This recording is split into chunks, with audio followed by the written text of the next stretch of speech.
À Kinshasa, le port de masque est devenu obligatoire pour éviter la propagation du coronavirus. Une décision du gouverneur Jean-Tini Ngobila. Et face au danger d'une probable contamination exponentielle du Covid-19 dans la capitale, nombre de Kinois ont vraisemblablement respecté l'instruction du gouverneur. Une opportunité pour des vendeurs ambulants qui, à faible coût, vendent des masques artisanaux et sans emballages hygiéniques. Dans les arrêts de bus, les gens se bousculent comme d'habitude pour gagner une place dans le bus, car l'effectif de passagers a été revu à la baisse. L'on peut donc constater que les mesures barrières sont ici loin d'être respectées. Dans certaines alimentations, l'observance des règles d'hygiène est perceptible. Le nombre des clients à l'intérieur est limité.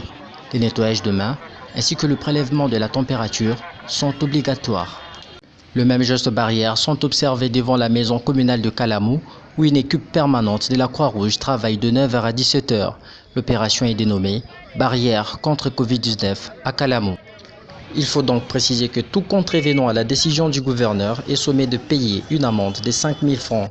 Les policiers sont à cet effet déployés dans les différentes places publiques pour appréhender les récalcitrants.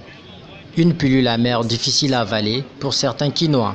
Bon, nous avons reçu le message du gouverneur, mais cela est bon. Mais est-il que les gouverneurs exigent aux gens qu'ils puissent porter les masques comme si c'était une loi? Bon, en réalité, la loi est pénale. Il faut qu'il y ait une disposition légale. La disposition légale s'est faite au niveau de l'Assemblée nationale et le Sénat. Donc lui, son arrêté, si ce sont des taxes, oui, mais pas obligé, moyennant de l'argent, là c'est une escroquerie pure et simple. A noter que le port obligatoire de masque a été décidé le 21 avril dernier par le gouverneur Jean-Tini Ngobila, mais la mesure n'est pas encore respectée de fond en comble par les Kinois.